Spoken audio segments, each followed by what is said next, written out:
여러분, 지금 이 순간에도 여러분 지갑 속 돈의 가치가 녹아내리고 있어요. 그런데 범인이 누구인지 아세요? 기업의 탐욕? 아니에요. 전쟁? 그것도 아니에요. 진짜 범인은 바로 여러분이 믿고 있던 그 시스템이에요. 정부가 의도적으로, 계획적으로 여러분의 돈을 녹이고 있거든요. 왜냐고요? 자기들 빚을 갚기 위해서요. 오늘 이 영상에서는 인플레이션의 진짜 정체를 낱낱이 파헤치고 비트코인이 어떻게 이 시스템에서 여러분을 구할 수 있는지 정확하게 알려드릴게요. 뉴스를 켜면 항상 똑같은 얘기가 나와요. 물가가 올랐다. 인플레이션이 심각하다. 이런 얘기들이요. 그럼 누가 범인이라고 하나요? 기업들이에요. 대기업들이 너무 탐욕스럽게 가격을 올린다. 이런 식으로 몰아가죠. 아니면 러시아 우크라이나 전쟁 때문이다. 공급망 문제 때문이다. 이렇게 말해요. 틀린 말은 아니에요.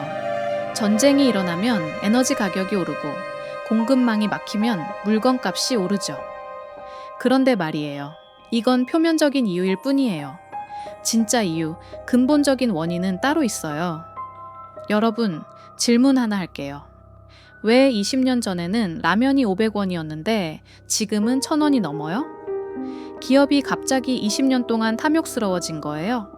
아니면 20년 동안 계속 전쟁이 있었나요? 아니잖아요. 그럼 뭐가 변한 거예요? 답은 간단해요. 돈의 양이에요. 돈의 양이 계속해서 끊임없이 늘어나고 있거든요.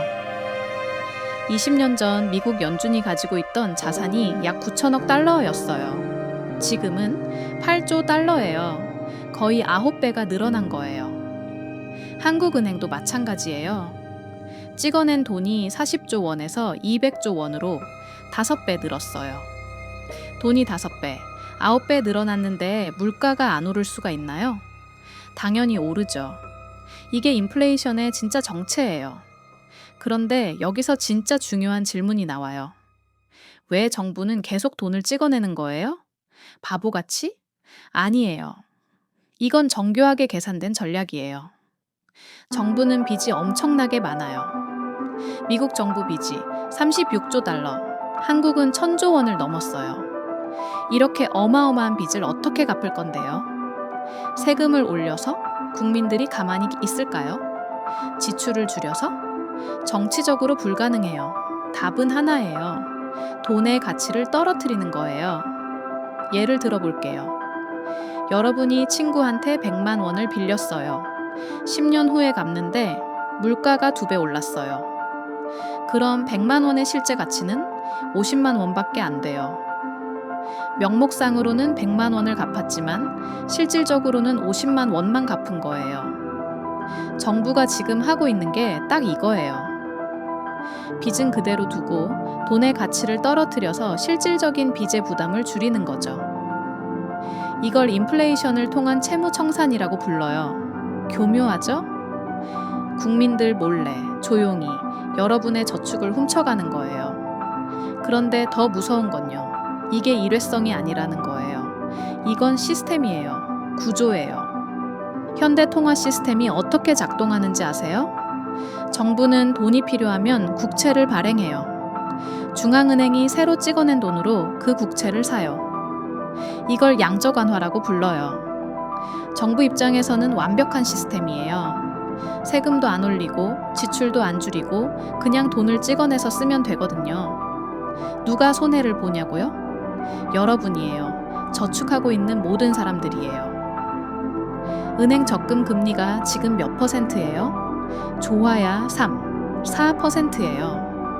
그런데 실제 물가는 음식값, 교통비, 전기세 다 합치면 10%는 가볍게 넘어요. 적금 이자가 4%인데 물가가 10% 오르면 여러분 돈은 매년 6%씩 가치가 줄어드는 거예요. 가만히만 있어도요. 이게 정책적 인플레이션이에요. 여러분을 가난하게 만드는 시스템이에요.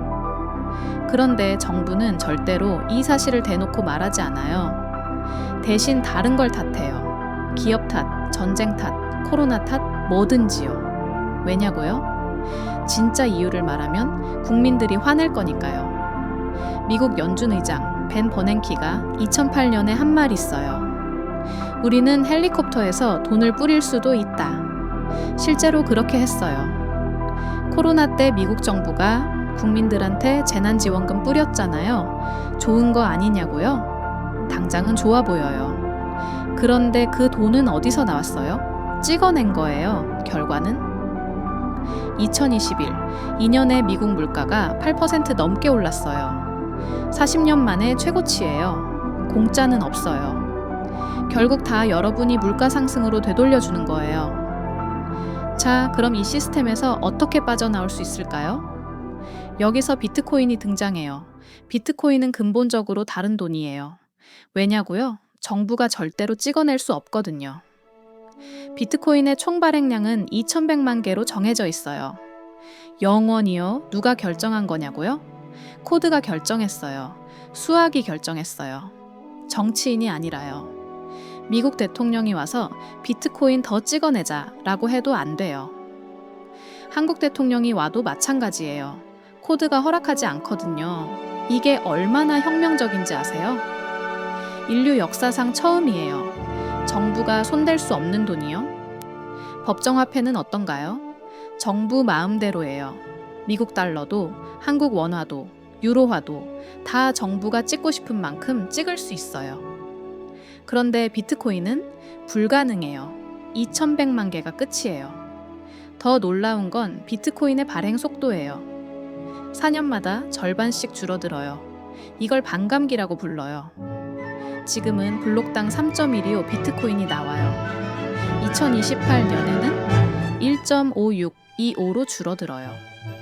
계속 줄어들다가 2140년쯤 되면 마지막 비트코인이 채굴되고 그 이후로는 한 개도 더 안 나와요. 법정화폐가 계속 늘어나서 가치가 떨어지는 동안 비트코인은 공급이 줄어들고 있어요. 경제학의 기본 원리죠. 공급이 한정되어 있고 수요가 늘어나면 가격이 오를 수밖에 없어요. 실제로 그렇게 됐어요. 2005년에는 거의 0달러였어요. 지금은 10만 달러를 넘어섰어요. 16년 만에 무한대로 올랐어요. 물론 중간에 폭락도 있었어요. 80% 넘게 떨어진 적도 있고요. 그런데 장기적으로 보면 계속 우상향이에요. 왜냐고요? 근본이 다르거든요. 법정화폐는 시간이 갈수록 가치가 떨어지게 설계되어 있어요. 반면 비트코인은 시간이 갈수록 가치가 올라가게 설계되어 있어요. 10년 전에 100만 원을 은행에 넣어뒀으면 지금 가치는? 물가 생각하면 50만, 60만 원이에요. 그런데 10년 전에 100만 원어치 비트코인을 샀다면 지금 몇 척이에요. 이게 정책에 의해 조작되는 돈과 수학적으로 보장된 돈의 차이예요. 정부는 인플레이션을 목표로 해요. 미국 연준도, 한국은행도 목표 인플레이션율이 2%예요. 왜 2%냐고요? 0%면 정부가 빚을 못 갚거든요. 2% 인플레이션이 뭔 뜻이에요? 여러분, 돈이 매년 2%씩 가치가 떨어진다는 뜻이에요. 의도적으로 여러분 돈을 녹이는 게 목표라고요. 근데 비트코인은 인플레이션율이 점점 제로에 가까워져요. 지금은 연간 약 1.7%예요. 반감기 지나면 0.85%예요. 결국은 제로예요. 디플레이션 자산이에요. 시간이 갈수록 가치가 올라가는 자산이에요. 여러분, 정부를 믿으세요? 역사를 보세요. 모든 법정화폐는 결국 가치가 제로가 됐어요.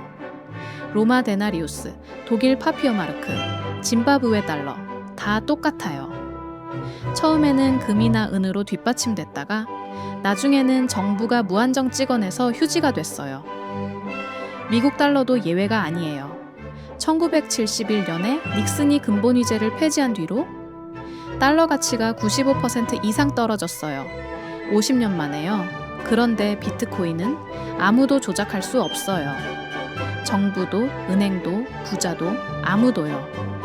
코드가 모든 걸 결정해요. 투명하고 공개되어 있고 변경할 수 없어요. 이게 진짜 탈중앙화예요. 물론 비트코인이 완벽한 건 아니에요.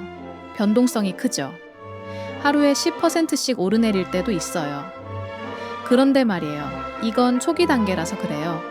시장이 아직 작고 채택이 진행 중이거든요.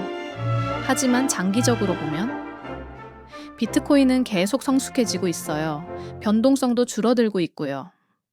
그리고 중요한 건 비트코인의 변동성은 단기적이지만 법정 화폐의 가치 하락은 영구적이라는 거예요.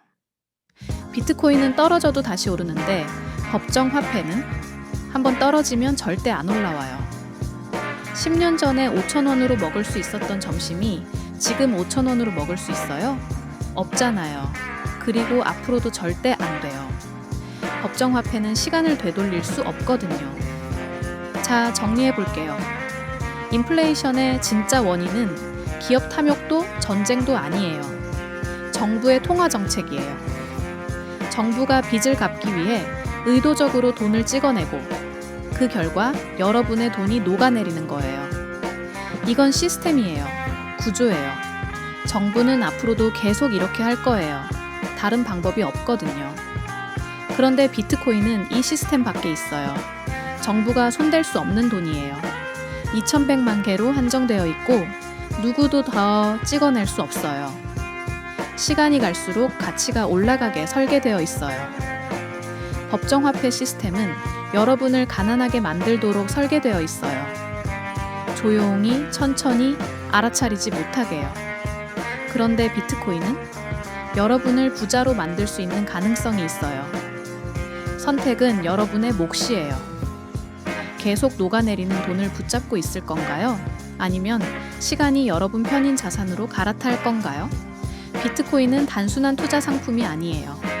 이건 정책적 인플레이션에서 벗어날 수 있는 탈출구예요. 이건 여러분의 노동과 저축을 지킬 수 있는 도구예요. 여러분이 땀 흘려번 돈이 정부의 프린터 때문에 가치가 떨어지는 걸 보고만 있을 건가요? 아니면 수학적으로 보호되는 자산으로 옮길 건가요? 정답은 명확해요. 비트코인이에요.